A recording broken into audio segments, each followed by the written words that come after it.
Aquí está. Ok. Bien, como yo le decía, ya comenzamos la etapa de diseño, ¿no? O sea, de los elementos que ustedes han propuesto, han hecho ya las combinaciones de carga, como, como vimos en el ejemplo de análisis, y ya están con los resultados, ya sea por carga vertical o carga sísmica, o la combinación por carga sísmica, ya ustedes pueden realizar el diseño. El primero que tiene que ser es los elementos sometidos a flexión, con esta fórmula fundamental, que es la capacidad de los elementos, eh,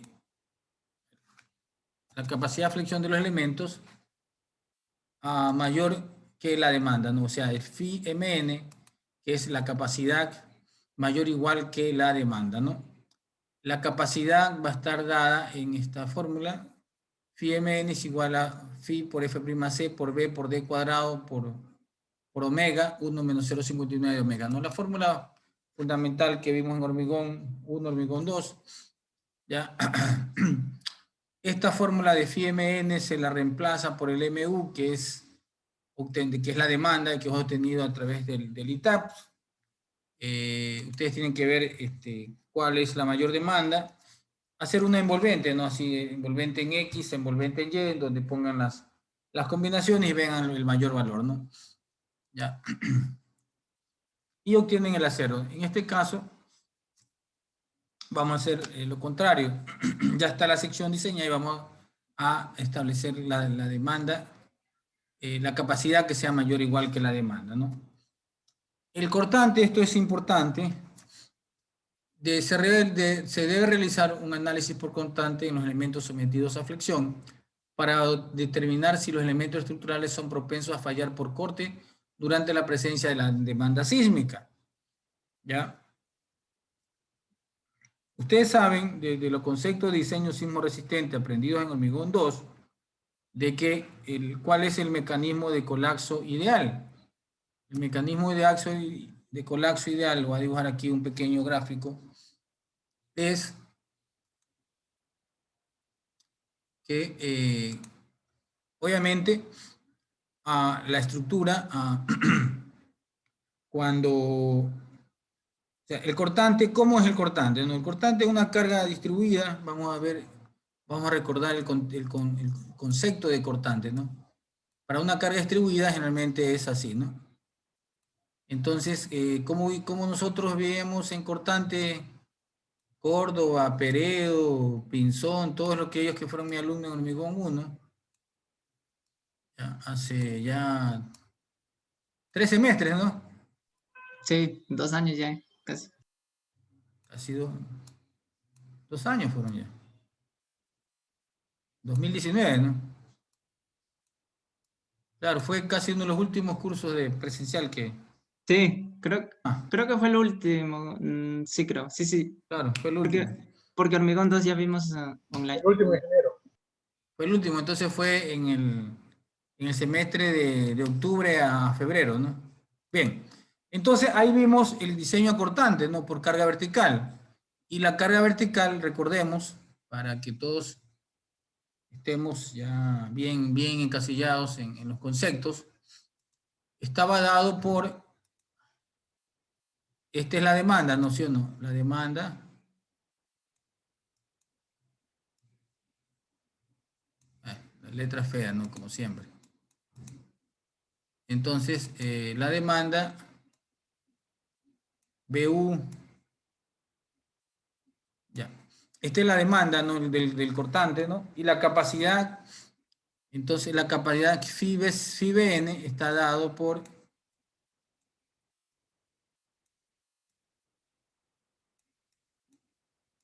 phi BC, ¿se acuerdan ustedes? Phi BC más phi BN. Phi BS, perdón. Ya, esta es la capacidad proporcionada por el concreto y esta es la capacidad proporcionada por el acero. Y al final se tenía que cumplir lo que está acá arriba, ¿no? O sea, el phi BN mayor o igual que el BU. ¿Ya? Ok, ¿se acuerdan? Ya. Entonces, el concreto es la capacidad del concreto lo da la sección. 0,53 raíz cuadrada de F'(c) por BW y por D. Y el FIBS está dado por los estribos. Por los estribos. Entonces, ahí obtenemos secciones muy bien armadas con cantidad de acero de refuerzo de varillas de 8 milímetros, de 10 milímetros. ¿Se acuerdan, no? Bien. Eso era el diseño normal por carga gravitacional. ¿Están de acuerdo, jóvenes? ¿Se acuerdan? Harold Andrade, ¿se acuerdan? Esos criterios que aprendimos en hormigón 1. Sí, ingeniero. Harold Andrés. Ah, perdón, Harold Andrés, perdón, disculpen, es que salen. No se preocupe. Carlos Valle, ¿de acuerdo? ¿Se acuerdan de ese criterio? De hormigón 1. Sánchez, Sí, ingeniero. ¿recuerda usted? Sí, ingeniero. Muy bien. Cristel Aguilar, ¿recuerda eso, aprendido hormigón 1? Es importante. Bien. Pero acá ahora estamos estudiando por flexocompresión, pero aquí cambia un poquito, ¿no? Aquí la fórmula que nos da la norma NE dice que la capacidad phi-Bn del elemento debe ser mayor o igual que la demanda B sub E. Dice aquí, la capacidad constante se estará proporcionada solo por el acero de refuerzo transversal, dice. O sea, cambia, o sea, ya no lo da el concreto, sino que la capacidad constante se está proporcionada solo por el acero de refuerzo transversal. El criterio se basa en que el mecanismo de colapso está basado en la formación de las rótulas o articulaciones plásticas en las vigas. Entonces, ¿cuál es ese dichoso mecanismo de colapso? Es, perdón, que cuando las vigas, cuando viene el sismo, en un sismo, por ejemplo, en un sentido así, por ejemplo, viene el sismo, y el pórtico se deforma. Y la viga tiene este comportamiento. ¿Ya? Este comportamiento. Entonces, primero, bueno, no me gusta mucho este gráfico. Puedo hacerlo otro mejor. Puedo hacer otro mejor.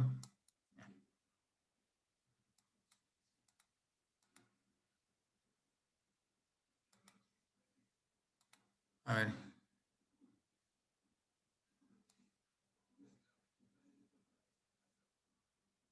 Así más o menos, ¿no? Entonces, supuestamente, de este lado está la compresión. Perdón, la tracción aquí. Y acá está la tracción acá abajo. Viene el sismo en la otra dirección y esto se hace en forma, en el otro sentido, ¿no? Entonces, en ese va y viene del sismo, se producen, las secciones se comienzan a plastificar. Eso lo vamos a ver en el segundo parcial, cuando las secciones se comienzan a, ¿qué significa que las secciones se comiencen a plastificar? Y entonces la viga se comienza a plastificar, obviamente, donde hay la zona de tracción, que es arriba, y se comienza a plastificar acá la zona donde hay tracción, que es abajo. Ya, pero cuando venga el signo en el otro sentido, que son milésimas de segundo, comienza a plastificarse en los lados contrarios. El caso es que se va formando aquí lo que se denomina la rótula plástica, que ese es el mecanismo de falla o mecanismo de colapso ideal. ¿Sí? Preferible que se formen las rótulas plásticas en las vigas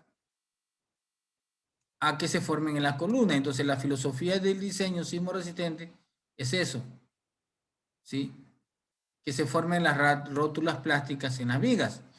¿Ya? ¿Por qué? Porque las vigas, en ese concepto, las vigas se pueden reparar en primer lugar y segundo, no pone en peligro la estabilidad de la estructura. Si las rótulas plásticas se forman en las columnas, arriba y abajo de las secciones de máxima demanda, las columnas tienen un desequilibrio, una inestabilidad y tienden a fallar, ¿no? No solamente la columna, tiende a fallar toda la estructura porque las columnas son un soporte. En cambio, las vigas puede fallar se la puede arreglar después del sismo, ¿sí? Pero la estructura no colapsa, ¿no? Ok, por eso este es el mecanismo de falla deseable, que se forman las rótulas plásticas en las vigas. Entonces, como ya se han formado las rótulas plásticas, el acero afluencia, el acero que está a tracción aquí, ha entrado en fluencia, la estructura ha ingresado en el rango inelástico, las vigas en este caso, por lo tanto la sección está fisurada. Y estando la sección fisurada, entonces la contribución del concreto es mínima. O sea, obviamente esto se cumple si en el sismo, si en la estructura, perdón, prevalece la condición sísmica para el diseño, ¿no?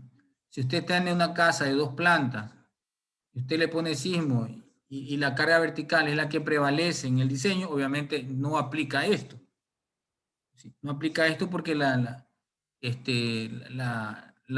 estructura va a estar sometida más a carga vertical que la carga sísmica, que es pequeña. O sea, ¿sí? La demanda sísmica es muy alta en una edificación de una planta apenas, ¿no? No va a Ingeniero estar... Lindao, Permítame terminar la idea, caballero. Si ahí le doy paso a usted, ¿sí? Por favor.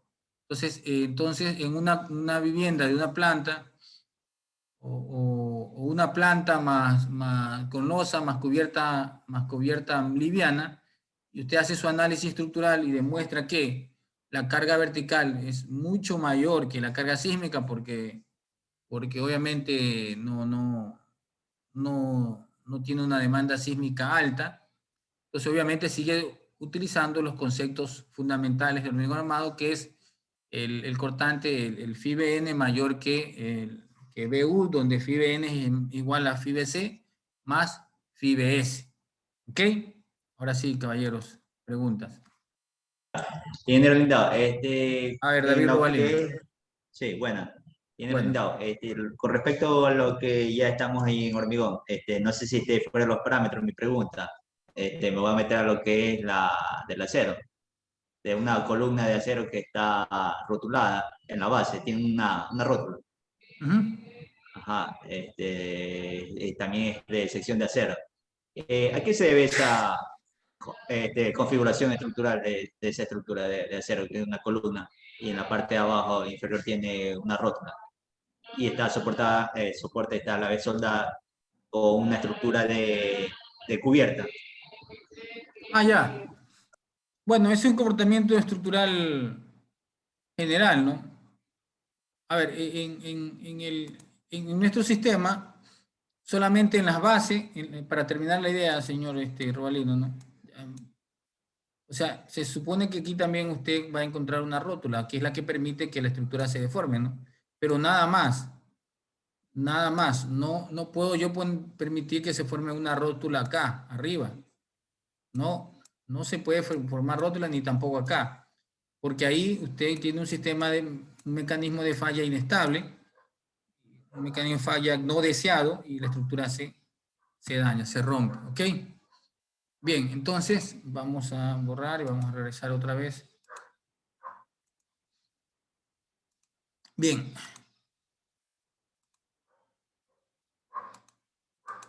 Ah, ya, no, perdón un ratito, pensé que era acá, perdón un ratito. Bien, entonces, en caso de la pregunta, es una pregunta general de análisis estructural. Sí, o sea, usted puede diseñar una cubierta tranquilamente que puede estar articulada en la base. Obviamente usted hace un modelo estructural,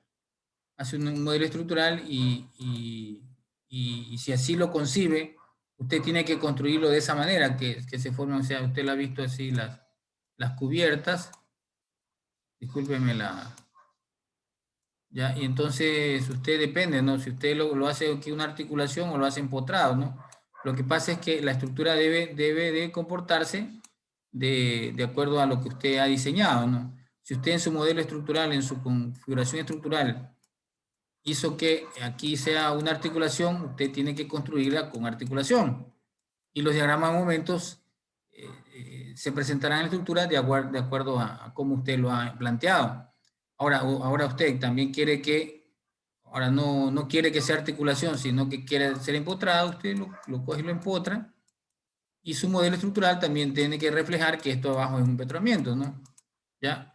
Va a depender más bien de cómo usted lo conciba en su análisis estructural, ¿no? Ahora, las 12 Ya. problemas, ¿sí? I- Puede estar Ingeniero, empotrado. y en caso de sismo, ¿cuál de las dos sería la mejor opción? ¿O cuál sería la mejor, como ingeniero estructurista, usted que ha trabajado en el Pero medio? yo pienso que para las dos estructuras usted tiene que diseñar los sismos de forma sismo resistente. En cualquiera de las dos, en la primera, usted ya sea articulación o empotrado ahí, en cualquiera de las dos opciones, la primera, si ya tiene articulado, ya está articulado. En la segunda, el sismo se le va a tratar de formar una rótula plástica en la base. O sea, vuelvo y repito, usted puede, el mejor diseño es el que usted lo diseñe bien, ¿no? El mejor comportamiento es que usted lo diseñe para que tenga el comportamiento idóneo.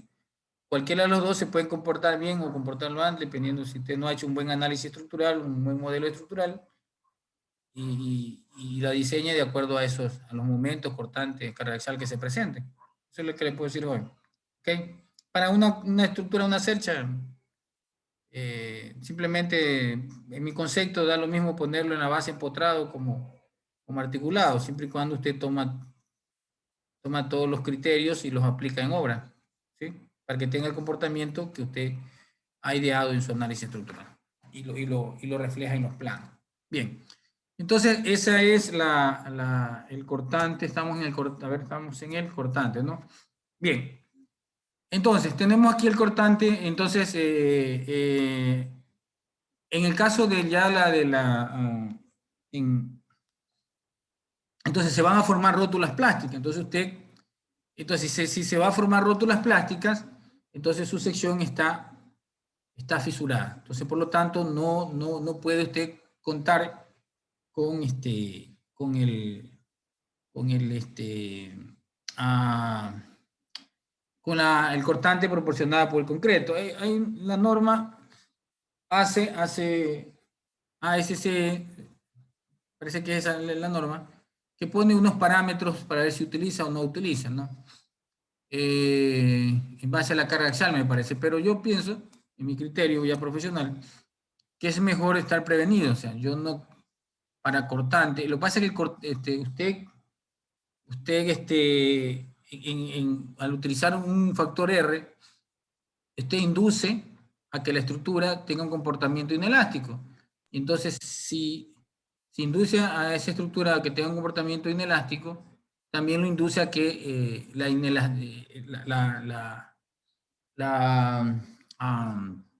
¿cuál es la palabra? La disipación de la energía se hace a través de la formación de rótulas plásticas en las vigas, ¿ya?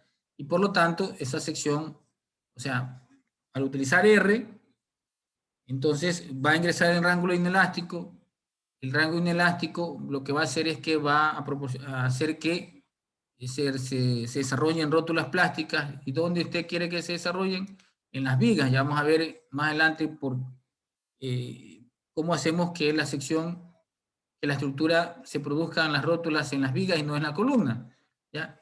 Entonces, por lo tanto, siempre va a haber entonces rótulas plásticas en las vigas, y por lo tanto yo me aseguro de que con los estribos, la sección, a pesar de que se van a formar rótulas plásticas, mi sección esté preparado a que soporte el cortante. ¿Y por qué evito que se produzca una falla por cortante? Porque las fallas por cortante son súbitas, y ahí sí hay un problema. Al ser súbitas, pueden explotar. Por eso se llaman por cizallamiento, ¿no? Y entonces eso puede hacer que la estructura entre en una inestabilidad por falla por cortante, lo cual no es recomendable. Por eso hay que tener mucho cuidado al diseñar el cortante en los criterios de sismo resistente. Entonces, la capacidad va a estar dada solamente por el acero refuerzo con la fórmula esa que ya sabemos, ¿no? AB es el área del acero de refuerzo de los estribos, FY la resistencia de fluencia del peralte efectivo, y S es la separación, SP es separación de los estribos, ¿no? Ya. Y la demanda ya no puede ser BU, ya no puede ser solamente BU, mejor dicho, ¿no? Está formado por dos componentes, el BP, que es un cortante hiperestático que se obtiene del análisis de lo que yo les he indicado, ¿no? De que se producen rótulas plásticas en los extremos, en los sectores de demanda, de máxima demanda a flexión. Entonces, en base a esos momentos probables que se produzcan y que se produzcan y que den a la formación de rótulas plásticas, en base a ese momento plástico probable, usted va a calcular el cortante hiperestático, ¿ok? Y se lo suma más o menos, dependiendo del diagrama de cortante, más o menos, ya el cortante que se obtiene en el análisis estructural, en el ITAPS, pero solamente debido a las cargas gravitacionales mayorado. Mayorado, aquí dice clarito, mayorado. ¿Ok? Listo. Antes de proseguir, ¿alguna pregunta, jóvenes? Esto es importante, quiero que lo diseñen muy bien, ¿sí? Y es fundamental porque con estos criterios ustedes se van a quedar siempre en la mente y van a poder desarrollar buenos proyectos sismo resistentes. Por favor, preguntas, caballeros.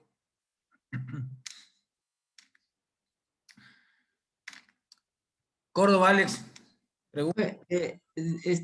La partecita donde dice más o menos, ¿sí me podría explicar un poquito? Claro, lo que pasa es que dependiendo ya lo vamos a ver en una aplicación, dependiendo de el gráfico, Nate dibujó el gráfico de cortante, a la izquierda puede ser más, o sea, si usted está analizando,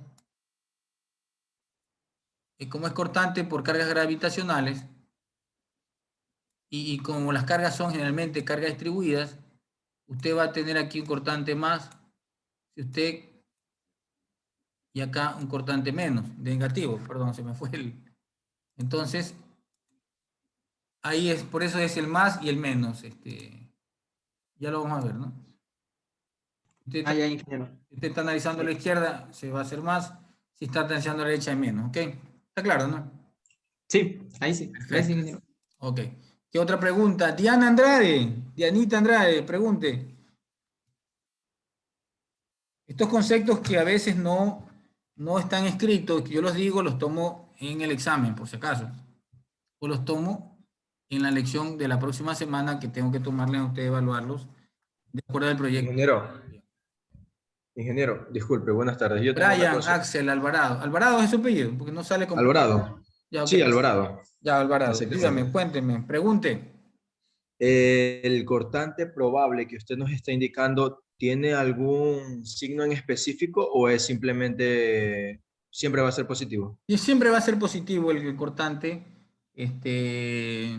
porque en realidad, a ver, más adelante lo vamos a ver, ¿le parece? En la Listo, ingeniero. creo que Y lo otra voy a consulta que le... voy a explicar. Ya. Y otra consulta, ¿ese momento probable depende del sentido que venga el sismo? Es decir, sería el mismo Claro, si viene sí, de derecha a exactamente. izquierda. Claro, exactamente. Usted lo analiza en un sentido primero y en base a ese sentido usted hace el análisis primero, ¿no? Luego puede hacerlo en el otro sentido, que si su configuración es simétrica, es decir, los diagramas de cortante son iguales, los diagramas de cortante y la armadura que usted le ha proporcionado a los momentos es igual. O sea, si es simétrica totalmente, usted puede hacer un análisis primero solamente en una dirección y con eso es suficiente, ¿no? Porque si hace en la otra dirección, obviamente le va a salir exactamente igual, ¿no? Ya, ok. Ingeniero Lindao, Dígame. otra consulta. Dentro de lo que estamos hablando de los momentos, de lo que dijo el compañero anteriormente, Axel Alvarado, ¿cómo se llama? Tenemos unas columnas medianeras y tenemos columnas que están al lado de otra vivienda. Entonces hay excentricidad. ¿Cómo se comportaría en caso de un sismo esa columna en caso de llegar a efectuarse ese movimiento, ese sísmico, a través Bueno, de lo la va a estructura? descubrir usted cuando haga detalladamente el proyecto. ¿Le parece? Ahí le va a descubrir cómo es el comportamiento, ¿no? De una columna medianera, ¿no? O sea, usted lo va a chequear a flexión, a flexocompresión, y ahí va a sacar conclusiones interesantes, ¿ok?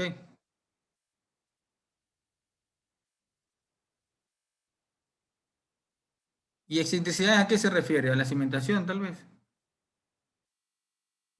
Bueno, sí, sí, es parte de eso y claro, y tenemos aparte la columna también ese lado, con respecto en ese sentido. Ajá. Bueno, usted la columna lo analiza en un pórtico y lo chequea, ¿no? O sea, lo diseña de acuerdo a las solicitaciones, ¿no? Sí, eso es lo que le puedo decir o le entiendo en su pregunta. No sé si a eso se refiere o a otra cosa. No sé, está bien, correcto, ingeniero, gracias, muy amable. Ok, ¿qué más? A ver, Kevin Tumbaco, pregunta. Lady Pinzón, Eric Cedeño, pregunten. Ada Álvarez. Ingeniero, una pregunta. A ver, ¿quién habla ahorita? Alejandro Cifuentes. Cifuente. En el proyecto necesitamos la carga muerta, pero no tenemos paredes ni información. Entonces, ¿cómo Ya, puede? unas paredes, o sea, sí, sí, buena pregunta, buena pregunta. Bueno, como unos tienen en tal caso proyecto arquitectónico, se refiere usted. ¿Ya? Sí, no tienen un proyecto arquitectónico de distribución de espacio, a eso se refiere, ¿no? Sí, a ver,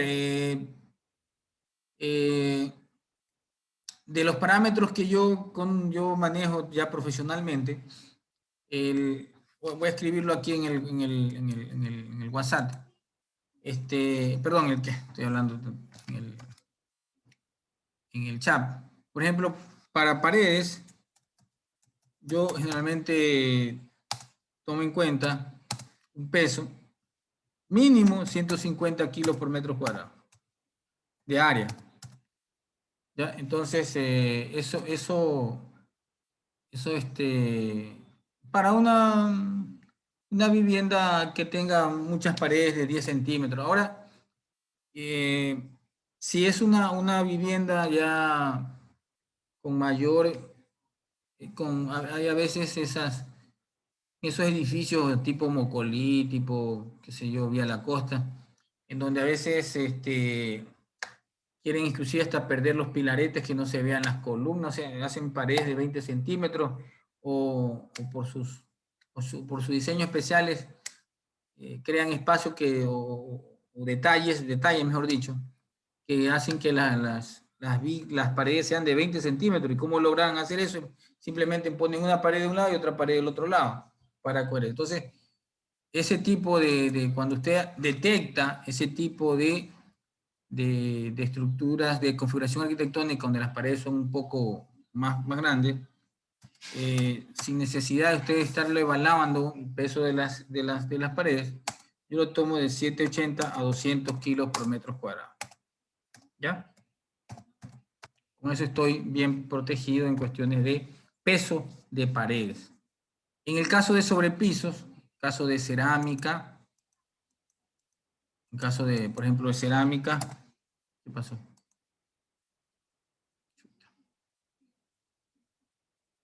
Usted mismo puede estipular en su proyecto si va a utilizar cerámica o... ¿Cuál es el otro piso que más utilizan ahorita? Cerámica o porcelanato. Así se llama, porcelanato. No sé por qué lo pusieron así, ¿no? Ya, el porcelanato, me imagino que será el porcelano, no sé. Bueno, porcelanato, yo utilizo un peso de 70 kilos por metro cuadrado. El porcelanato o la cerámica no pesan más allá de 30 kilos por metro cuadrado. Es un material liviano, digamos, ¿no? Pero lo que más ahí en ese peso debe considerar usted que siempre ponen un mortero para pegar. Y a veces cuando no se ha hecho un buen alineamiento de la losa, o a veces la losa se ha deformado un poquito, entonces le ponen lo que los maestros le llaman una carga de 2 centímetros a veces, entonces eso pesa. Entonces, la cerámica o el porcelanato más ese espesor, esa mezcla que hacen para pegar, inclusive algunos hacen primero una nivelación con un replantío que a veces llega a 2 a 3 centímetros y ahí ponen el mortero para pegar, imagínense. Entonces yo de 70 a 80, hay otros profesionales que utilizan 80. Yo creo que con 70 es suficiente, ¿ya? Para su proyecto. Ingeniero, Sí, disculpe déjame que lo interrumpa. terminar, Axel Alvarado, déjame terminar la explicación y ahí me pregunta, ¿sí? Y en cambio, si usted ve que en una edificación, usted lo puede aplicar en su proyecto, utilizan lo que se llamaba baldosa, ¿se acuerda? Las baldosas lo utilizan para pisos, ahora pisos, por ejemplo, en colegios todavía lo siguen utilizando a veces, ¿sí? Porque es menos resbaloso, ¿ya? Y en otras áreas, ¿no? Las baldosas, por ejemplo, el mármol o el marmetón, que tienen su peso importante, ¿no? Entonces, ahí en ese caso, y yo cuando comencé a hacer mis trabajos profesionales, cuando me gradué, allá por 1994, casi no había cerámica. La cerámica se usaba era para los baños, ¿no? Para poner en los baños, en las paredes de los baños, pero no para piso. Justo cuando yo me gradué comenzó el boom de la cerámica. Ahí sí, pero era muy poco, era muy caro con respecto a la baldosa. Y entonces yo utilizaba 110 kilos por metro cuadrado para el peso de la baldosa. Luego, obviamente, la cerámica y luego con el porcelanato ganaron espacio y obviamente se obtienen ahora estructuras más livianas, ¿no? Con 70 kilos por metro cuadrado en caso de cerámica o porcelanato. Y en el caso que en edificaciones peluconas, como alguien de ustedes que puede estar viviendo ahí, puede ser mármol o marmetón, ustedes utilizan 110 kilos por metro cuadrado. ¿Ok? Listo. Ahora sí, señor Brian Axel Alvarado, pregúnteme. Sí, ingeniero. Respecto a la carga que usted indicó de paredes, 180-200, ¿eso solo incluye que el peso de bloque o también está incluido No, el no, peso del todo. mortero de pegado y de enclusido? Todo el mortero ya pintado, todo en la pared. Ujú. Ah, ya. Listo. Gracias, ingeniero. Ese. Ah, ya. Perfecto, está bien la pregunta. Ok, ¿alguna otra pregunta, jóvenes? Esperen un ratito que voy a traer mi vaso de agua que ya necesito tomar agua.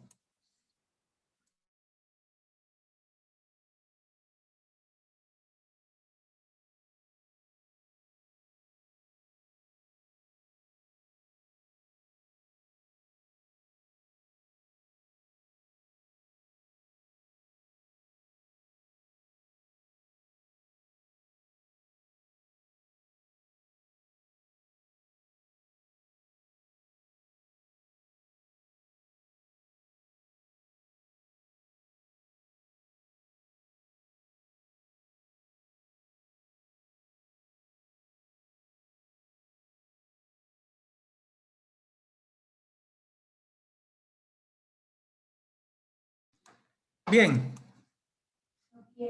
Ya, ok. Ingeniero Lindao, A ver, Robalino, dígame.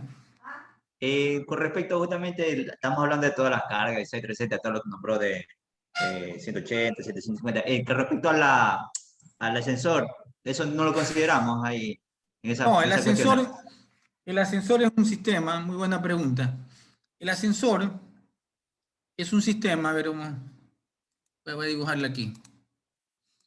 El ascensor, voy a dibujar un corte del ascensor del edificio donde viven ustedes. Ustedes viven en un edificio, Robalino, que me hace esa pregunta.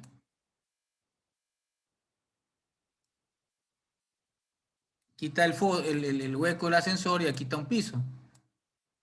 Aquí está el otro piso, ¿no? Entonces, ¿qué es lo que el ascensor? El ascensor es una caja que no topa la estructura, obviamente es libre, ¿no? Tiene que estar libre y tiene un sistema aquí, un gancho, que lo coge generalmente una losa más arriba, un gancho, y ahí, como una polea, digamos, y entonces, y tiene un contrapeso, ¿no? Digamos que este es un contrapeso de acero, ¿ya? Y acá tiene otro gancho, no sé, bueno. Entonces, esto sube y va, esto va, sube y baja, ¿no? Y el contrapeso también. Entonces, esto de aquí, el ascensor nunca topa la estructura y solamente se agarra de acá arriba. Entonces, lo que usted tiene que hacer es acá, el del edificio le dice a usted, como dice ahora, mire, diseñame aquí una losa que va a resistir el peso del ascensor y de las personas, póngame ahí y diseñamela para resistir el peso del ascensor, pero es solamente acá arriba, nada más. De ahí en las losas, en los pisos, no topa, no topa los pisos, entonces por lo tanto ahí no hay peso. La escalera sí, pero el ascensor no. Solamente al último el peso de la fuerza, del peso del ascensor y del movimiento que hace el ascensor, pero de ahí no. Ahí, ingeniero. Entonces, el peso de la escalera, ¿cuánto le consideramos? ¿Cuánto le, El según peso sí, la su escalera, eso experiencia? sí tiene que usted evaluarla. Eso no podemos asumir, o sea, eso sí tiene que usted hacer la rampa. Ingeniero, hay que sacar el peso de las gradas, todo eso, ¿no? A ver, yo no me hago bola ahí. Generalmente la escalera tiene un peso o sea, el peso propio de la rampa. Usted tiene que modelar la rampa. La escalera tiene un espesor generalmente de 12 centímetros, 13 centímetros, las rampas. El descanso tengo que hacer un poquito más rígido, tienen 15 centímetros, normalmente lo hago de 14, normalmente 15 centímetros. Y los escalones, que son obviamente, generalmente los escalones,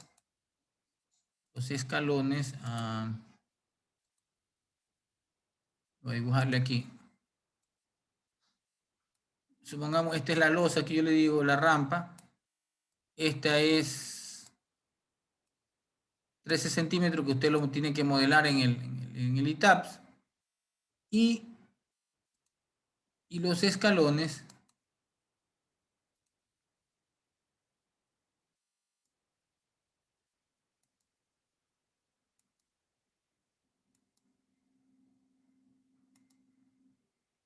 ya, ¿cómo yo pongo el peso de los escalones? Porque el de la losa está como peso propio.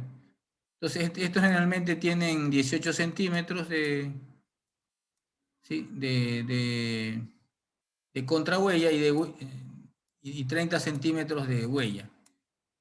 ¿Ya? Entonces yo le saco un promedio aquí de altura. Mido ahí cuánto es ese promedio, que será 10 centímetros, ¿sí? ¿Qué sé yo? Lo saco gráficamente y ese le pongo como peso de hormigón simple, que es 2.2 el peso de hormigón simple.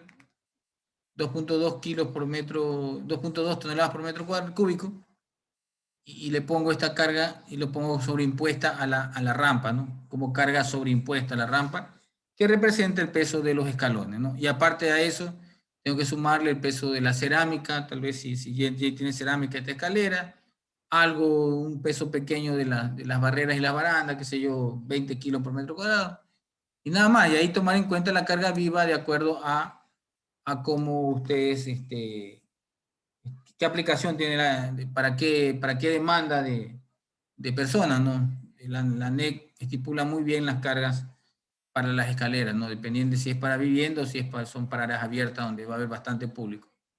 ¿Ok? Sí, Listo. ingeniero, gracias. Muy bien. Han estado interesantes las preguntas, muy bien. Todos estos criterios para que lo puedan aplicar al proyecto, ¿no? Ok. Listo. Entonces, nos quedamos con el concepto del cortante probable más o menos el cortante gravitacional, de las cargas gravitacionales. Aquí. Y ahí está, ¿no? Entonces, si el sismo viene en el sentido que les dibujé antes, ¿no? Vamos a dibujarlo otra vez. Si el sismo viene en esta dirección,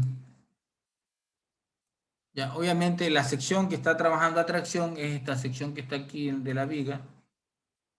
Y entonces ahí es donde el momento cuando venga la demanda sísmica se va a amplificar, ¿sí? Va a entrar en sobreresistencia por efecto de la sobreresistencia de los materiales, y en cambio acá va a estar, la tracción va a estar abajo, ¿ya? Entonces, el cortante probable va a ser la suma de los momentos probables que se activen en este sentido. Entonces, por lo tanto, los momentos probables que se activan son el momento negativo, que es está representado por la sección y el refuerzo en la parte superior, y el momento que se activa en el otro extremo, que es en la parte inferior. Entonces, aquí se supone que se están formando las rótulas plásticas, que se han formado las rótulas plásticas, y acá también se están, obviamente ya se expanden y se forma toda la rótula plástica acá en el nudo, ¿no? Pero donde comienza es en las zonas de tracción, obviamente, ¿no? Y entonces aquí y acá también. Entonces, en base a esos conceptos es que usted arranca y calcula esos momentos probables, ¿no? Entonces, aquí es igual. ¿Está claro, no? Bien. Entonces, ya, y la configuración es que ambos son, en este sentido, son positivos, lo que yo le decía a este joven, ya, creo que Alvarado fue el que... Entonces, por lo tanto, por eso queda aquí positivo más menos el cortante que se produce por carga gravitacional. Entonces, el momento probable es igual a, perdón, el cortante probable es igual al momento probable en A, representado, obtenido del acero que está trabajando a tracción en la parte superior de su viga, que no necesariamente es igual al acero refuerzo en la parte inferior del otro extremo de la viga. ¿Ok? Entonces, usted Ingeniero Lindao. en el trabajo, déjeme terminar la idea, caballero. En su proyecto, ustedes primero van a calcular, van a diseñar a flexión, lo que expliqué en la primera parte de la clase. Ustedes diseñan la flexión con el phi mn mayor o igual que el mu, y entonces, como el mu lo obtienen del análisis estructural obtenido del ITAC, ustedes proponen un acero refuerzo que debe cumplir con la fórmula básica del ACI o del ANEC, phi mn mayor que mu. Y usted detalla, entonces usted ya tiene detallado esa viga, el acero refuerzo superior, el acero refuerzo inferior, y entonces, y como ya usted tiene armado la viga, entonces ahí el siguiente paso es cortante. Y ahí usted puede hacer ya el chequeo de cortante, porque usted ya tiene los aceros que diseñó en la primera parte, que es la flexión en las vigas. Ahora sí, joven, pregúnteme. ¿Quién iba a preguntar? Ya, ingeniero Lindao, en los momentos probables, ¿qué causas lo afectan ahí? ¿Quiénes los causan ahí en ese lado, en ese sentido? Ya le expliqué, caballero. Ya le expliqué, hice una amplia explicación en la primera parte. ¿Sí estuvo atento? Sí, sí. Yo le expliqué, cuando viene la acción del sismo se forman la rótula plástica, el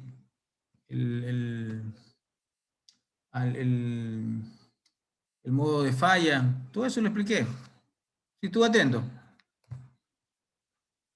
Sí, ya me acordé. Ya se acordó, sí, porque si lo vuelvo a explicar, eso me demoré como 15 minutos explicándole. Y ahora tenemos la ventaja del video que está grabando, yo lo subo mañana a primera hora, entonces ahí lo va a poder revisar de nuevo, ¿ok? Pero creo que Ingeniero, algunos me hicieron preguntas y ahí el resto no preguntó, me imagino que estuvo claro. Dígame, señor Brian. referente al proyecto que usted nos está indicando, basta con diseñar solo un elemento, ¿no? El más cargado, y con eso basta Sí, para colocarlo. yo pienso que debe diseñar, debe escoger usted un pórtico en el sentido X, el más crítico, y ahí ir seleccionando, como son 8 pisos, ¿no? Por ejemplo, del 1 al 3 los momentos tendrán medio parecido, entonces ahí selecciona uno, y ahí en el otro tramo de los siguientes pisos selecciona a sí mismo, y el último es la cubierta, ¿no?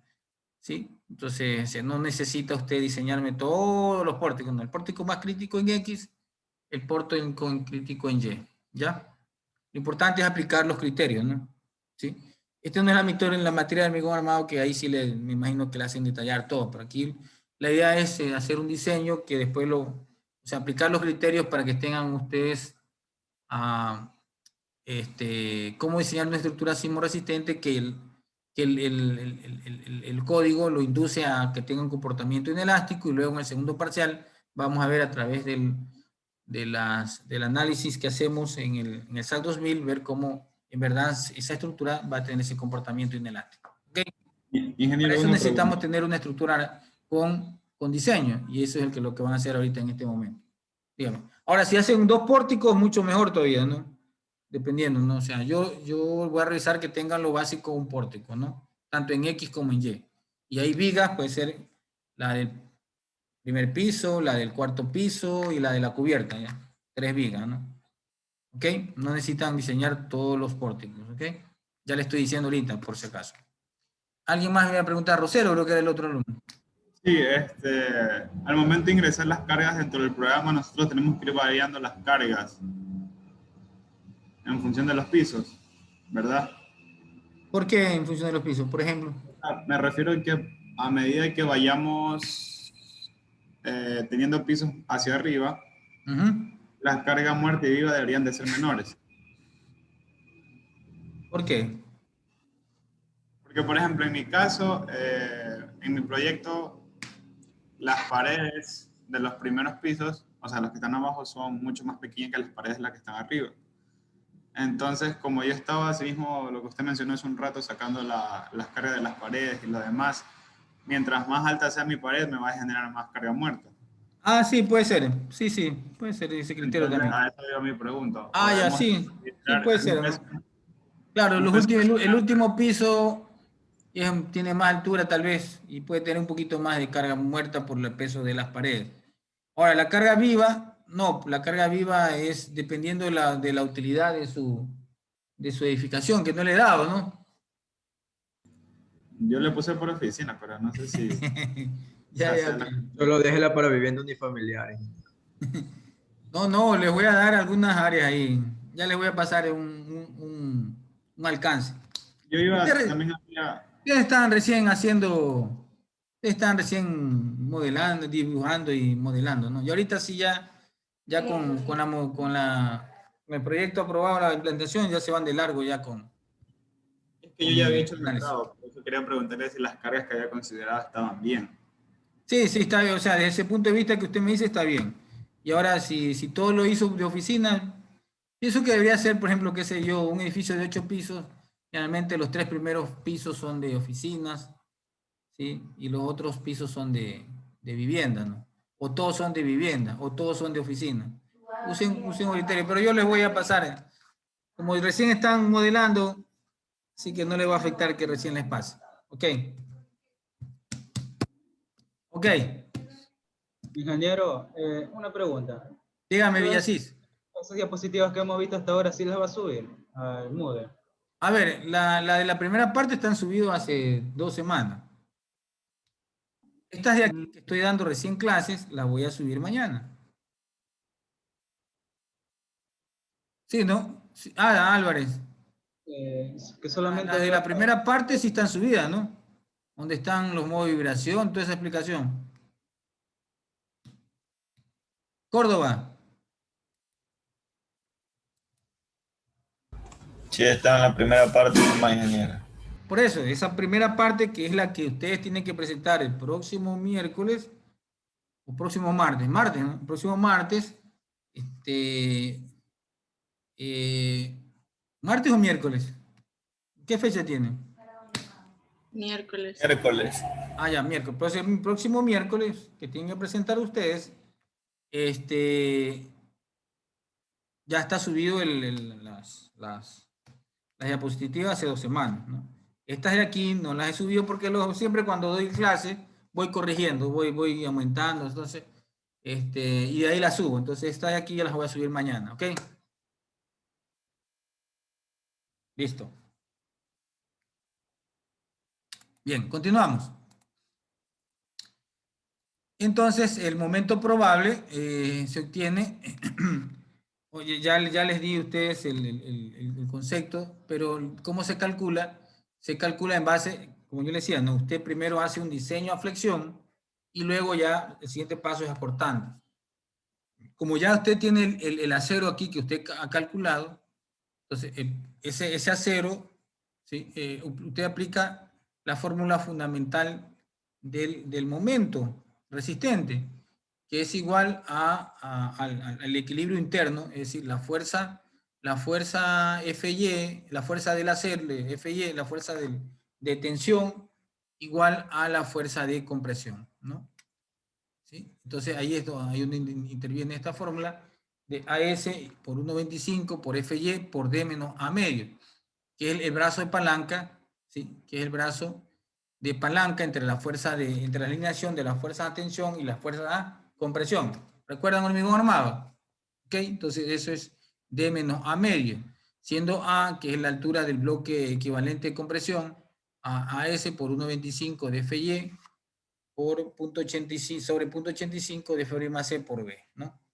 Entonces, con ese armado que usted tiene y multiplicando por 1,25 FY para tomar en cuenta la sobreresistencia del material, con este 1,25 FY, usted toma en cuenta la sobreresistencia del material, entonces usted obtiene el momento probable, ¿no? Es decir que cuando venga la acción sísmica, ¿sí?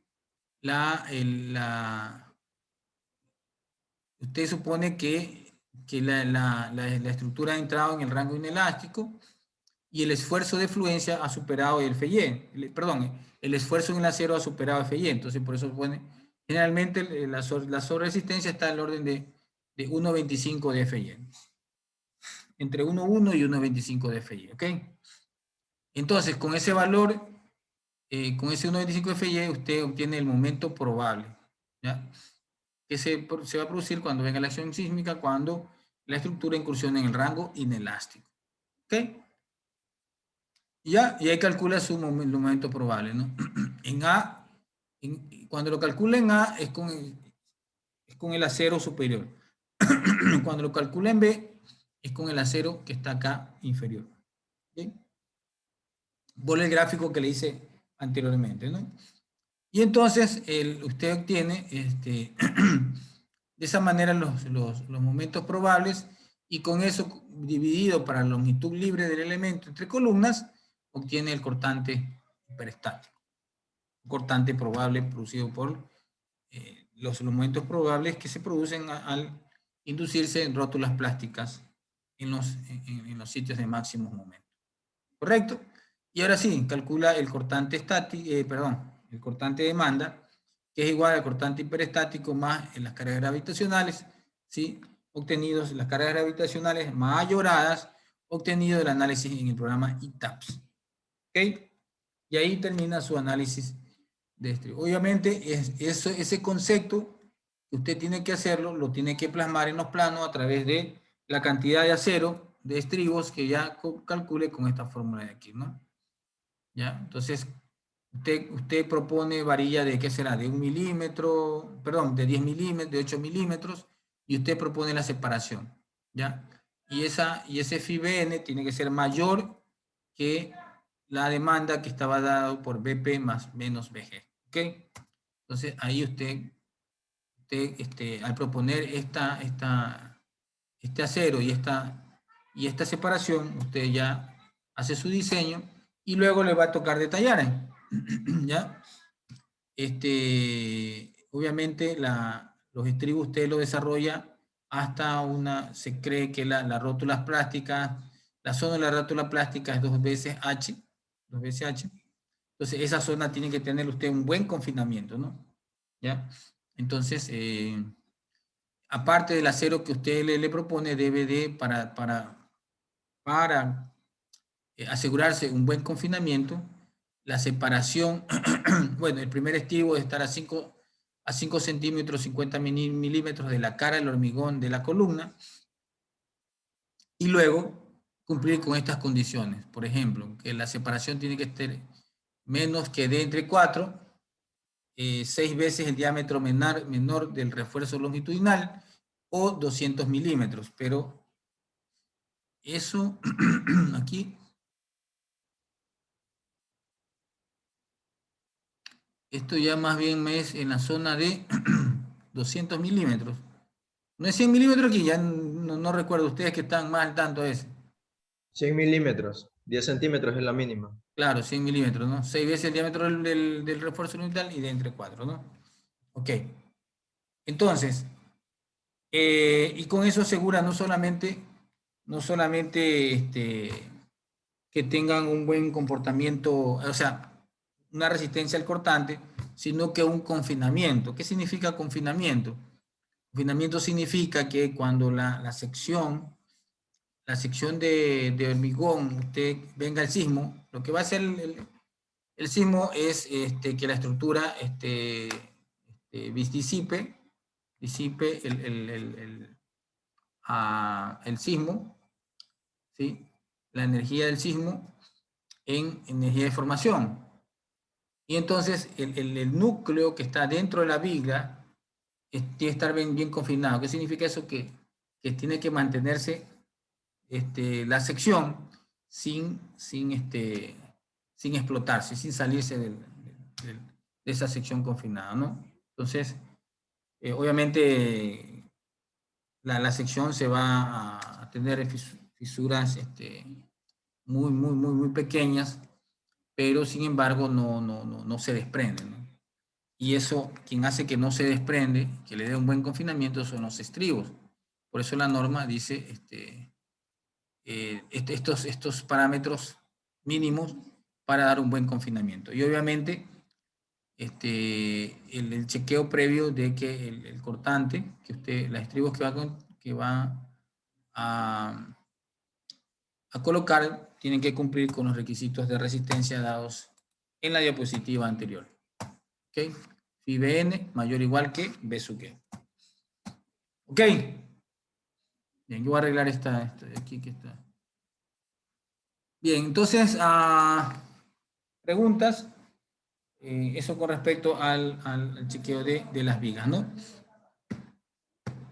Preguntas, jóvenes. Jaramillo, yo, preguntas. Ada Álvarez, Vázquez, Christopher. Ingeniero, una cosa, en el módulo solo están subidas las diapositivas sobre rigidez. Las otras, la primera parte para el proyecto no está. ¿No está? No, sobre las de rigidez. No lo puedo creer. ¿Estás segura? Totalmente seguro.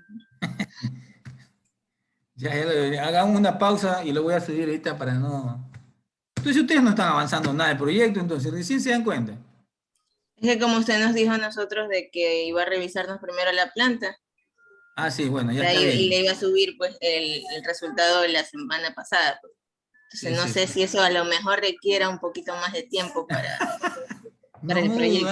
No. Porque ya estamos, o sea, estamos contra los días. Está preocupada. Claro, ingeniero, es que son algunas materias y todos mandan proyectos. Es que ya no hay más tiempo. Ya déjame analizarlo. Ya. Está bien, ingeniero, le agradezco mucho. Okay. Ya. Bien, continuamos.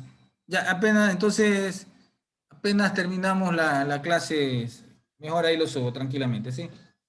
Ingeniero, ¿cómo predimensionado de una columna, disculpe? ¿Cómo predimensiona una columna? Híjole. Sí, porque no hay tablas casi. Para vigas sí, pues, y losas sí, pero para una columna no. A ver. Había un ingeniero peruano. Si me permite, señor Cifuentes, Alejandro, si me permite chequear, dar los conceptos para diseño flexo compresión y chequeo con una fuerte vega débil, y ahí le explico, ¿está bien? No hay problema. Sí, no hay problema. Ok, ya. Para terminar porque hoy día vamos a ver lo que es chequeo a flexión y a cortante, y mañana vemos chequeo a flexo compresión y chequeo con una fuerte viga débil. Pero quiero dejar la teoría por lo menos dada hoy día, ¿sí?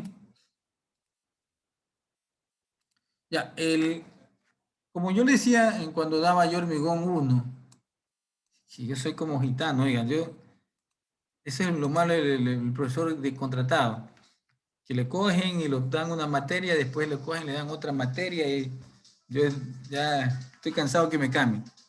Entonces di hormigón 1 y ahora estoy dando hormigón 2. Espera un ratito, sí. Ok.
Ingeniero, no se le escucha. Está muteado. Perdón. Digo, mil disculpas que no había subido todavía las diapositivas, que tantas materias que a veces me olvido. A ver. Preguntas. Bien, en flexo-compresión, y esto le va a servir a algo para el señor Cifuente, por eso le dejé esta parte. Mire, usted debe construir un diagrama de interacción. Sí aprendieron a construir diagramas de interacción ustedes, ¿no? Por si acaso, a ver. Voy a tomarles lección a usted ahorita. ¿Quién sabe construir diagramas de interacción de columna? Pongan la mano ahí, quiero saber. Ajá. Brian Alvarado, Medina, muy bien. Sánchez, qué bueno, felicito. ¿Quién más sabe? Nadie más, todos nomás saben construir los diagramas de interacción de una columna. No me acuerdo, ingeniero. Fabricio Arias también Habría que sabe revisarlo construir. de apunte, ingeniero. Yo tengo un Excel que yo hice. Claro. Ok, bien. Entonces, estos son los diagramas de interacción, ¿no? Son diagramas que sirven, como su nombre le indica, interactúa la carga axial que está en vertical y el momento, ¿no? Para una columna. Entonces, ustedes recuerdan, cuando veíamos nosotros, ¿se acuerda Alex Córdoba? ¿Se acuerda Peredo, todo y compañía? De que en esta zona perdón, Ada Álvarez. ¿Se acuerda que esta zona es la zona de compresión? Esta es la zona de el punto de balance. ¿Se acuerdan del punto de balance? Y esta es la zona de tensión. ¿Ya? Entonces, en una columna, en un diseño de columna, es preferible que la demanda de la columna esté por debajo del punto de balance. ¿Por qué? Porque si está por arriba del punto de balance, ¿sí? O sea, es decir, arriba de esta línea aquí, o sea, está acá, la demanda, significa que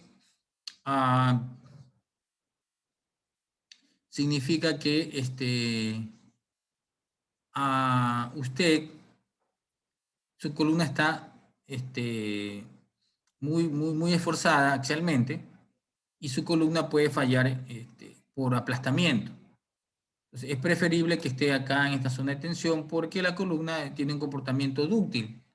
Acá, si columna su demanda está acá arriba, su columna va a estar expensa a tener un comportamiento frágil. Entonces, es mejor que esté acá, ¿no? Y con el momento acá, ¿no? Entonces, por lo tanto, eso le va a dar una idea, señor Cifuentes, de que si usted ha calculado ya a mano la demanda por carga axial, entonces usted debe proponer una sección de columna de tal manera que su carga axial debe estar en esta zona, y si este valor es aquí, esta línea es la máxima carga axial posible, ¿sí? ¿Se acuerda de la fórmula de la resistencia por carga axial pura, señor Cifuentes? IRN igual a... 0.85 de F'C. Ok.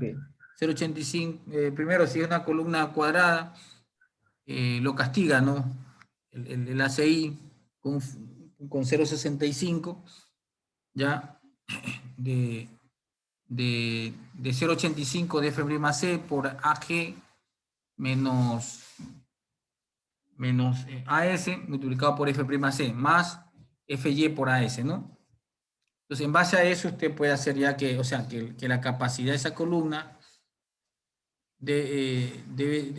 perdón, que la demanda de esa columna debe ser más o menos, yo diría, máximo un 20% o un 15% de la demanda máxima. ¿Ya? Y entonces, en base a eso, usted puede ya trabajar, ¿no? Ok.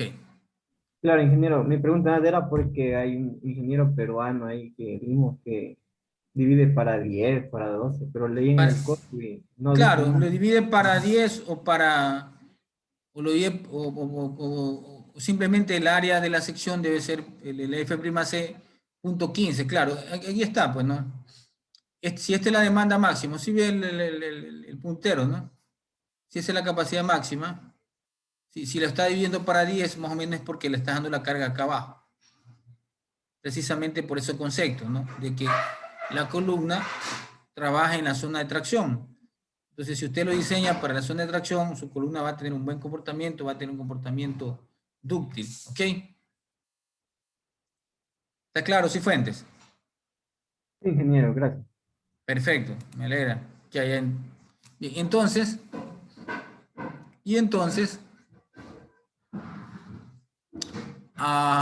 con aquello, y aparte, usted, ¿por qué debe hacer su diagrama de interacción? ¿Por qué lo tiene que construir? Usted tiene que construir también porque usted tiene que, si ven este diagrama más grande acá arriba, este diagrama es el diagrama de interacción nominal que se llama. Este es el de acá, es el de diseño. Y el de acá es el nominal. ¿Qué significa el nominal? Que el comportamiento, este nominal es sin los factores phi. ¿Sí? Sin los factores phi. ¿Y por qué tenemos que calcular sin los factores phi? Es porque cuando hagamos el chequeo del columna fuerte, viga débil, nosotros debemos calcular el máximo, la capacidad máxima de la columna a flexión. Y la columna, para que la columna tenga una resistencia proporcionada por la sobreresistencia de los materiales, entonces debe estar trabajando a su máxima capacidad, es decir, no afectarlos por los factores phi. Y entonces, usted debe de construir su diagrama, ¿sí? Debe construir su diagrama de diagrama de interacción para una resistencia nominal de los elementos, es decir, sin los factores phi, ¿sí? Y de esa manera usted pueda obtener los los momentos resistentes de la columna. ¿Y cómo lo obtiene los momentos resistentes de la columna? Cuando usted ya tenga la demanda, por ejemplo, su demanda está aquí, por ejemplo, ¿no? Un punto ideal sería que su estructura, su demanda esté aquí, ¿no? Una demanda que esté, su carga axial esté por debajo del punto de balance, es decir, su diseño sea controlado por la tensión en la varilla de acero, tiene un comportamiento dúctil y el momento también tiene que estar dentro de la curva, ¿no? ¿Ya? Y entonces usted, y la carga vertical, por ejemplo, esta es la máxima carga sísmica. Y la carga vertical sabemos que el momento no es muy alto, porque generalmente no hay un desequilibrio de momentos importante, por lo tanto, por carga vertical, generalmente está ubicada aquí, ¿no? La carga sísmica, salvo alguna consideración muy complicada, la carga sísmica por carga vertical no aumenta, aumenta un pequeño porcentaje. La que sí aumenta es por el momento, esa sí te hace aumentar. ¿Ya? Eso lo van a descubrir ustedes cuando hagan el proyecto. Y entonces, usted une estas líneas, así más o menos, y lo proyecta hasta la superficie del diagrama de interacción de carga para resistencia nominal, es decir, sin los factores phi. Y usted proyecta eso y ahí obtiene su momento. Y ese momento que obtiene es el que se denomina momento resistente de la columna para poder aplicar el concepto de columna fuerte y viga débil. ¿Ok?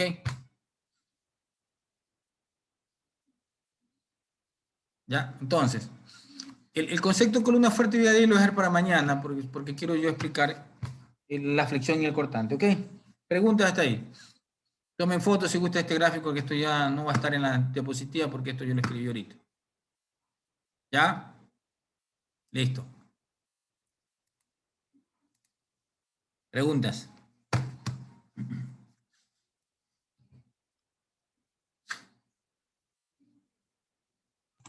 Ingeniero, Dígame, disculpe, Alex. una preguntita. Digamos, pero mi pregunta es más con respecto al factor del cortante. Digamos que es el 0,75, ¿verdad? Para calcular el cortante. Pero es como que me surge una duda porque en una clase o sea, no sé si para calcular o sea, si ese 0,75 es para hacer un diseño anormal, porque para el sismo resistente nos mencionaban que era 0,60 ese factor, pero no sé si será así, o siempre, así sea un diseño sismo resistente, siempre se le pone 0,75 en el factor. Eso es para cortante, me dice usted, ¿no? Sí, para el cortante, en la fórmula del cortante. Sí. Vamos a ver.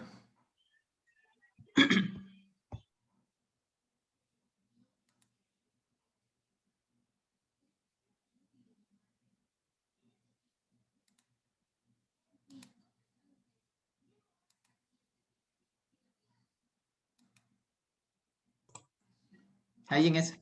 Sí, aquí está. Ajá. Y aquí está el valor, 0,75. Es la resistencia del elemento proporcionado por el acero, por los estribos, ¿no? Y su valor es 0,75. Ingeniero, esa era mi pregunta. Digamos que siempre así esté yo haciendo un diseño sismo resistente, ¿debo ponerle 0,75 o se lo castiga más? Porque, como le mencionaba, que en otras clases nos decían, o sea, nos mencionaban que era un menor, o sea, 0,60. 0,60. Ajá. Depende del código. Depende del Bueno. código. Sí, va a decir depender del código, ¿no? Tendría que revisarlo, no le podría especificar en sí, ¿no? Pero va a depender. No, me parece que la NET marca 0.75, tal vez otro código lo puede estar marcando 0.60, ¿no? ¿Okay? Sí, ya, ingeniero. Entonces, claro, sí, de depender del código. Así es. Okay. Ya, ingeniero, muchas gracias. Ya. Bien.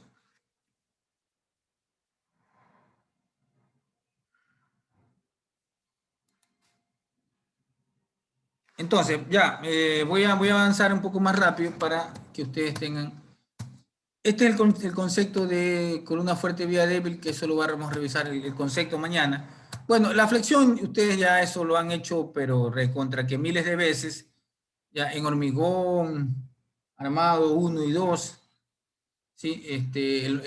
La máxima demanda que usted le encuentre, obviamente, ustedes tienen que poner un acero de refuerzo.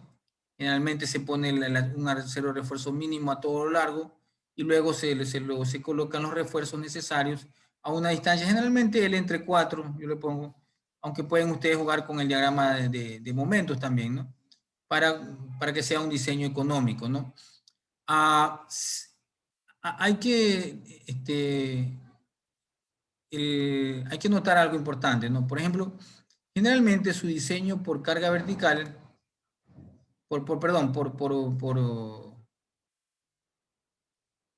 ¿ya?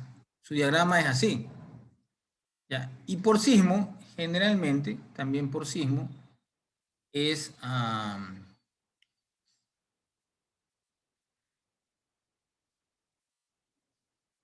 dibujo...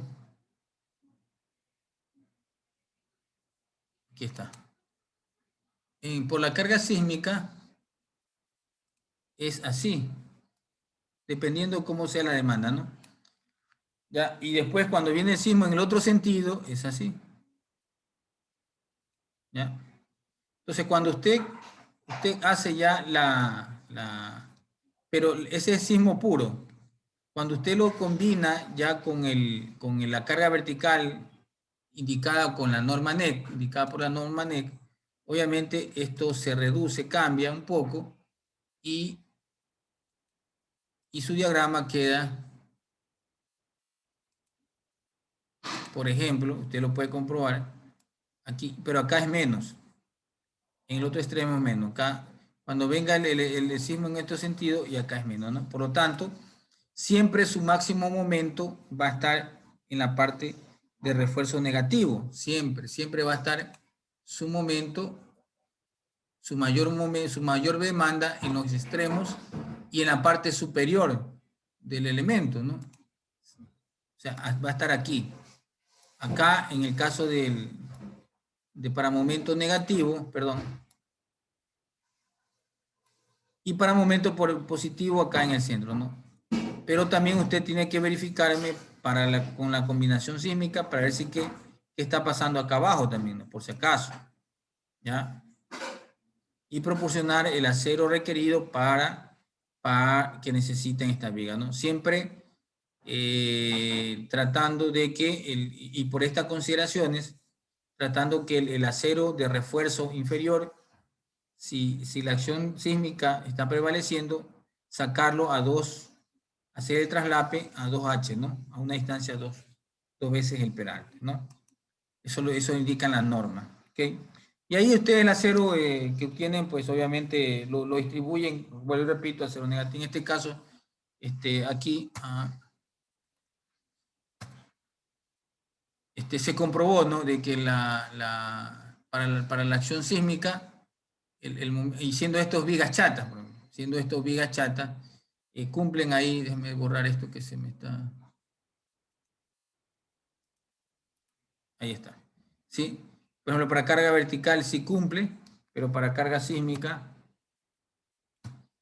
ustedes tienen que hacer de una vez ya para la carga, para la combinación, ¿no? La máxima combinación, ustedes tienen que indicarme si...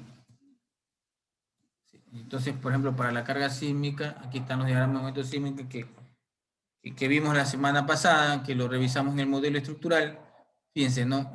Con el acero que tiene la viga, que es un acero de refuerzo, fíjense, aquí tenemos de 12 milímetros, ¿sí? De 12 milímetros, longitudinales de 1, 2, 3 varillas, más 3, 6 varillas arriba, para esta viga de 45, y abajo tenemos 4 de 12, ¿no? Fíjense, para esa condición, el momento resistente FIMN es 367, ¿no? Y la máxima demanda es 230, ¿no? Es decir, que si ustedes hacen un diseño nuevo, ustedes podrían haberlo bajado en este caso, ¿no? El acero de refuerzo, ¿ya? Ok. Ustedes hacen el detalle de una viga, ¿ya? solamente de un pórtico, el primer piso, el cuarto piso y el último piso, por ejemplo, ¿no? Hacen bien detallado de tal manera que puedan seguir con el siguiente paso, que es el chequeo a cortante. Bueno, aquí también se chequeó la escalera, que era un elemento que también tenía demandas altas de flexión, esta viga escalera. ¿Ya? Y aquí está un resumen de los demás chequeos que hicieron para toda la viga. En el caso del cortante, ahí sí, en este caso, por eso que ya no se usa, no es recomendable mucho usar vigas chatas, porque el peralte de la sección es pequeña. Este es el caso de del elemento, ¿sí?, de la escalera, pero quiero ver yo el cortante. Eso no está. El cortante de las vigas chatas.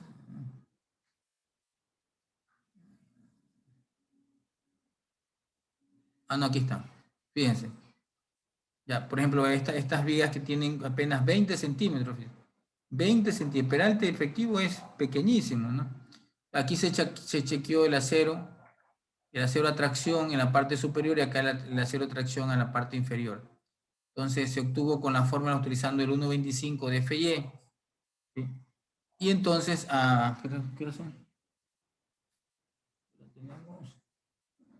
6:45 ya. Y entonces obtuvimos aquí el momento probable. Hicimos la fórmula de momento probable en A más la fórmula, el momento probable en A más momento probable en B dividido para L. Sale 274 toneladas, el cortante. Y en B 274. Obviamente son valores iguales, ¿sí? Y entonces, y aquí está la ilustración, ¿no? Aquí los dos son positivos y acá el uno es positivo y el otro es negativo. Y se obtiene aquí los valores, ¿no? Ya obtenido con los cortantes obtenidos del SAP, se obtiene el cortante, el cortante en toneladas, ¿no? Un ratito. Ya, entonces se obtiene el cortante, el besuque, ¿no?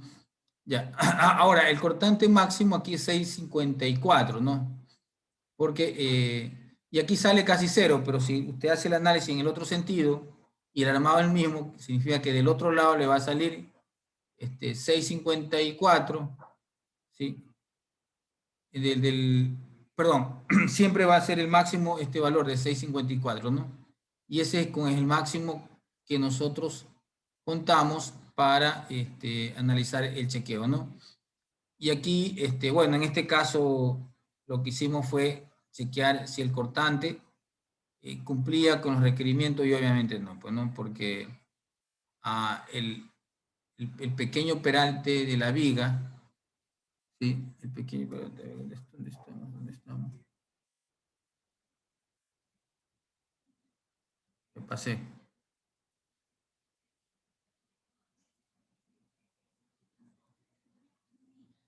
Bueno, aquí el gráfico es que está mal, pero en realidad no cumple, ¿no? No cumple, ¿sí? No cumple el acero, ¿sí? Por la alta demanda, 6.54 toneladas es una demanda alta, ¿sí? Aquí, por ejemplo, si nosotros hacíamos el cálculo con varilla de 8 milímetros que tiene el acero aquí, tomando en cuenta las dos ramas, se necesita es 5 centímetros para cumplir con los requisitos del diseño sismo resistente a cortante. Pero obviamente, si la separación es 10, no cumple porque es 6.54 y la capacidad es 3.40, como lo indica ahí, no cumple, ¿no? Sí, por eso es que las vigas chatas, para una edificación, tal vez para una planta, pueda estar pasando porque ahí la demanda sísmica no controla el diseño, pero en cambio, en ya una edificación de 4 losas, ahí sí, ya, obviamente, ya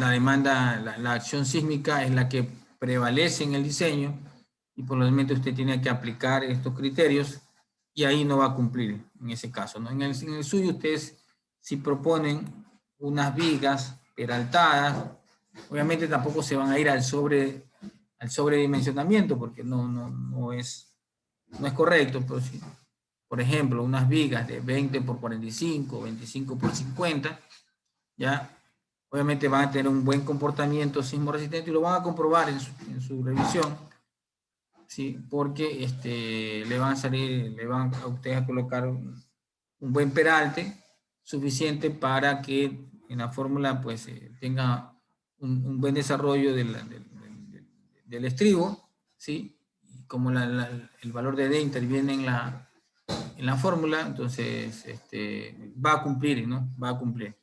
Ese es el objetivo de aquí de esta revisión. Ok.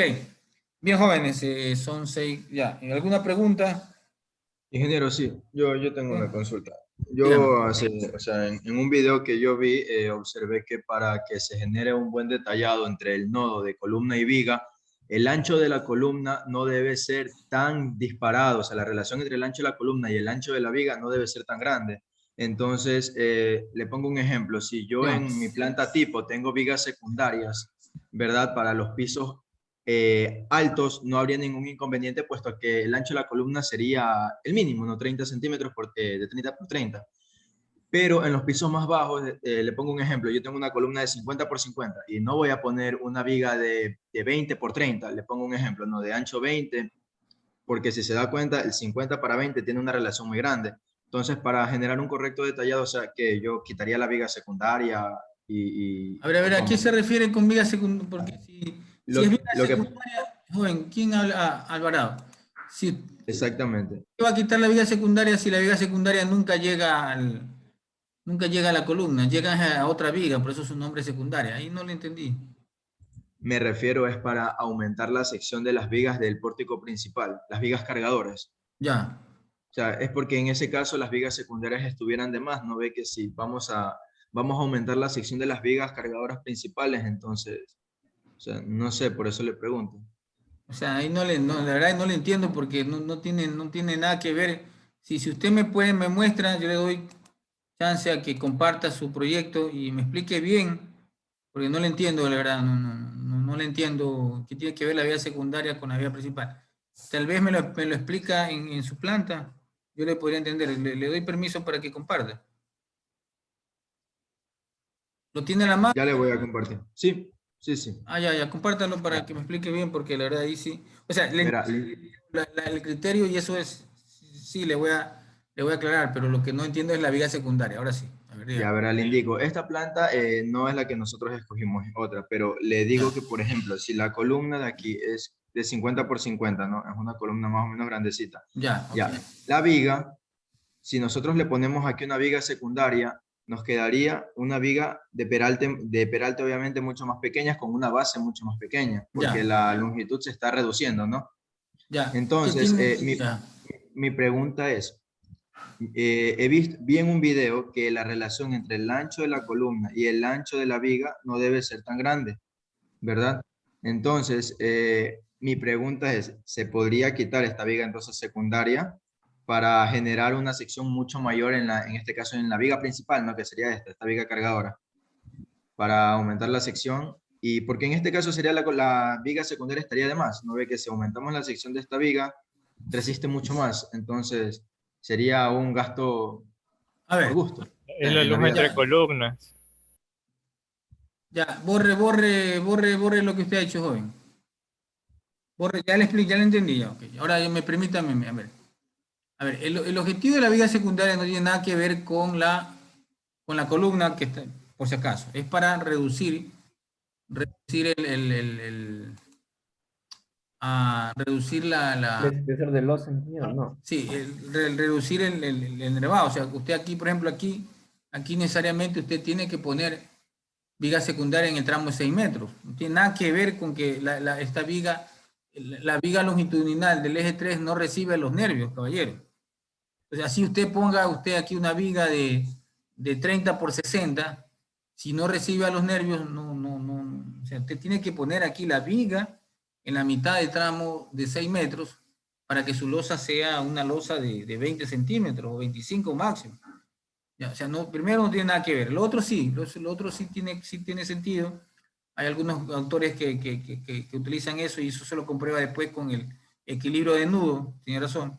Pero lo que no tiene usted es de que razón es de que usted va a eliminar la viga secundaria. Usted puede eliminar, usted puede aumentar la rigidez, la sección del eje 3, pero el eje 3 no está recibiendo los nervios.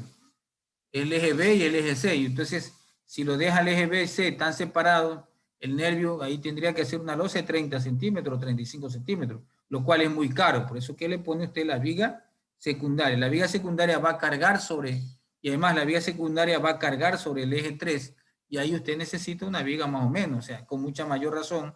Ahí sí, mejor todavía, usted la viga secundaria lo hace caer sobre la viga eje 3 en tramo BC y le va a producir ahí momentos grandes y por lo tanto va a tener que poner una viga grande. Y ahí tiene criterio con lo que tiene aquí la columna también grande, ¿ok? Descomparta, señor Alvarado, no sé si con eso le he podido ayudar a esclarecer esa confusión que tenía. ¿Le parece? Claro, ingeniero, sí, lo que pasa es que yo, o sea, mi visión estaba enfocada en las vigas cargadoras. Claro, más claro. nervios, pero tiene razón, sí. Ya, Gracias. Okay, perfecto. Está bien la aclaración. Listo, jóvenes, me voy, estoy cansado. Ha sido una buena clase, buena experiencia, que es el objetivo de transmitir mis conocimientos hacia ustedes. Señorita, termino con las últimas. Vengo dando clases de las 3 de la tarde. Entonces, después que hagamos descanso, ahí le subo las diapositivas, le prometo, ¿ok? A todos los alumnos. Listo. Bien. Gracias, ingeniero. Jóvenes. Gracias y bueno. Gracias. Tentativamente dejémoslo para el lunes, ¿no? Pero ya me pongo en contacto ahí con el representante de ustedes y conversamos, ¿ok? Listo. Chao, pasen bien. Gracias. Gracias.